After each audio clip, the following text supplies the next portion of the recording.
देखिए बच्चों, ये आत्मविश्वास पाठ है। पाठ 2 में पाठ का नाम क्या है? आत्मविश्वास। सब लोग बोलो। आत्मविश्वास। आत्मविश्वास। ठीक है। आत्मविश्वास क्या है?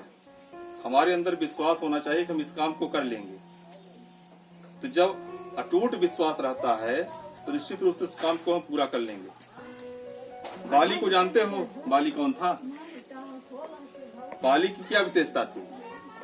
बाली की विशेषता थी कि बाली के सामने जो कोई भी आता था तो उसका आधा बल जो सामने वाला लड़ने के लिए तैयार रहता था उसमें चला जाता था।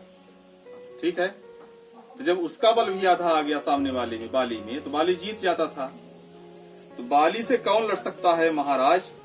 क्यों? ऐसी उसमें क्या बात है महाराज? उसे ऐसा वरदान प्राप्त है कि जो उसके सामने आता है उसकी आधी ताकत उसमें आ जाती है और वह उसे आसानी से पछाड़ देता है। पछाड़ देता है का अर्थ हरा देता है। सुग्रीव ने राम से अपने भाई बाली के संबंध में यह बात कही थी।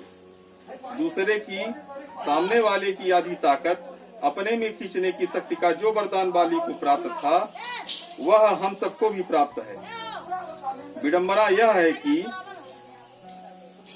हमने कभी उसका उपयोग नहीं किया, इसलिए विरोधी हमें पीटते रहे हैं और हम उस पीटने को अनिवार्य समझकर पीटते रहे हैं।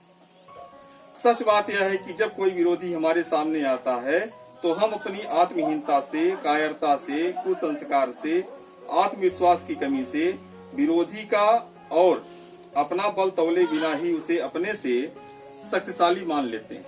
मानते हैं कि नहीं?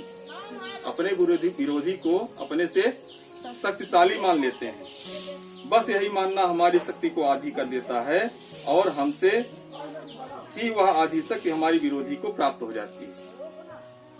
जब हम स्वयं को यह मान गए कि हम उससे कमजोर हैं तो हमारी शक्ति आधी स्वयं हो जाती है और उस शक्ति किस में चली गई?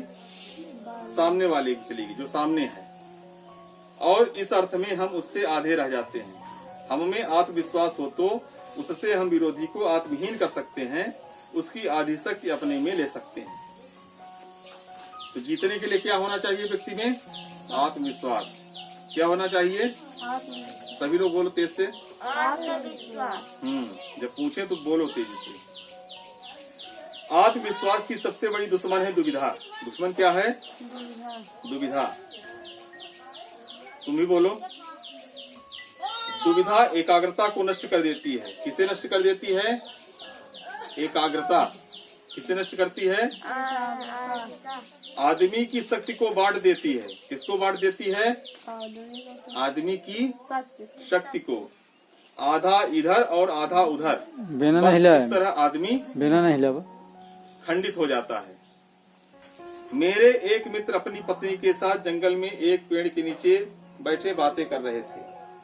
बात करते करते पत्नी सो गई। वे उपन्यास पढ़ने लगे। अचानक उन्हें लगा कि सामने से भेड़िया चला आ रहा है उन्हीं की तरफ। भेड़िया क्या है?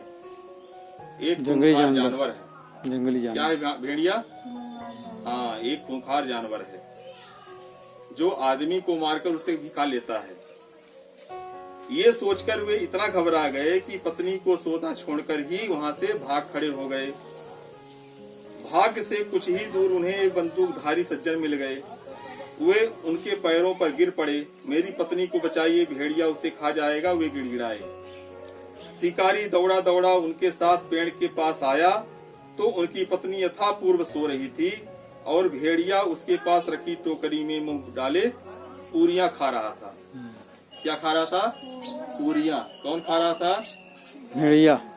भेड़िया जिसको समझे हुए थे। देखो अभी भेड़िया नहीं निकलेगा वो, लेकिन जब वो बंदूकधारी आया तो देखा तो क्या देखता है कि जिसको भेड़िया मारा था पत्नी तो सो रही है आराम से और वह जानवर पूरियों को खा रहा है, जो पूरी वो लोग लिए थे। कहाँ है भेड़िया? शिकारी ने बंदूक साधते हुए पूछा। वे कांपते हुए बोले, वह है तो सामने। बोले, वह तो दिखाई तो दे रहा है, पूरी खा रहा है। शिकारी बहुत जोर से हंस पड़ा। भले मानस, यह तो बेचारा कुत्ता है। वह कौन था? कुत्ता है ना। क्या बात हुई? यह कि भय ने उन्हें आत्मविश्वासहीन कर दिया। क्यों वहां से भाग गए थे? आत्मविश्वासहीन हो करके। यदि आत्मविश्वास होता तो वहाँ रुकते अपनी पत्नी के पास। पत्नी को सोता हुआ छोड़ करके भाग गए अपने प्राण बचाने के लिए। कृष्ण ने महाभारत में सर्वोत्तम काम यही तो किया है कि पांडवों को उन्होंने आत्मविश्वास से भर दिया। महाभारत में किसके बीच लड़ाई हुई? कौरवों और पांडवों के बीच। किसके बीच? कौरवों और पांडवों। जैसे बोलो। कौरवों और पांडवों। और तेज नहीं बोल सकते। किसके बीच लड़ाई हुई? कौरवों और पांडवों के बीच। ठीक है। कृष्ण भगवान किसकी तरफ थे? पांडव की तरफ कि कौरव की तरफ? पांडव की तरफ थे। ठीक है। तो कृष्ण ने महाभारत में सर्वोत्तम काम यही किया था कि पांडवों को आत्मविश्वास से भर दिया। पांडव 5 थे, कौरव 100 थे, तो 5 लोग 100 लोगों को हराए। सेना तो कुछ इस तरफ थी, कुछ इस तरफ भी थी। ठीक है। तो कृष्ण भगवान के पास जब जो दोनों लोग गए थे, कौरव और पांडव, दुर्योधन गया था कौरवों की तरफ से और पांडवों की तरफ से अर्जुन गए थे। इसलिए गए थे कि लोग जाते हमारे पक्ष में आओ, हमारे पक्ष में कहना। जब लड़ाई होती है तो लोग नहीं जाते हैं दूसरे के घर में कि आप हमारे पक्ष से लड़िए, कहिए कुछ बात। दूसरा जाएगा, वो कहेगा हमारे पक्ष से समझाओ। कहते हैं कि नहीं? तो कृष्ण के पास दोनों लोग पहुंचे। तो अर्जुन किधर बैठे? कृष्ण के पैर की तरफ, और दुर्योधन कृष्ण के सिर की तरफ। कृष्ण वहां सो रहे थे उस समय। ठीक है। तो जब कृष्ण की नींद खुली तो पहले अर्जुन को देखते हैं, तो पूछते हैं कि बताओ अर्जुन, क्या बात है, किस लिए आए हो? तो अर्जुन ने कहा, भगवान श्री कृष्ण, मैं आया हूँ अपनी तरफ संलग्न करने के लिए आपको, कि इस युद्ध में आप हमारा साथ दें। तो दुर्योधन भी कहने लगा कि आप हमारी तरफ साथ दें। तो कृष्ण भगवान एक शर्त रखे। बोले, एक तरफ मैं रहूंगा, एक तरफ मेरी नारायणी सेना रहेगी। सेना मतलब उनकी विशाल सेना दूसरी तरफ, और सेना अस्त्र लेकर के युद्ध लड़ेगी, लेकिन मैं कोई अस्त्र नहीं लूंगा। तो दुर्योधन ये सोचा कि लड़ाई में जब हाथ में कुछ शस्त्र ही नहीं रहेंगे तो कैसे लड़ेंगे ये, और अकेले रहेंगे, और एक तरफ इनकी सेना रहेगी। दुर्योधन ने नारायणी सेना को ले लिया, और अर्जुन ने किसको लिया? कृष्ण जी को अपनी तरफ। तो कृष्ण भगवान ने क्या किया? पांडवों को आत्मविश्वास से भर दिया। इसीलिए युद्ध में विजयी हुए पांडव। कौन विजयी हुए? पांडव। वे अपने कार्य के महत्व को समझते थे, तभी तो पूरे आत्मविश्वास के साथ उन्होंने अर्जुन को कहा था, संशय मत कर, परेशान मत हो, युद्ध कर, तो निश्चित रूप से युद्ध में अपने शत्रुओं पर विजय पाएगा। समझ में आ गया पाठ ये यहाँ तक? ठीक है। चलो इसको पढ़ करके बताओ तुम, रुचि, यहाँ से पढ़ो, तेज बोलना।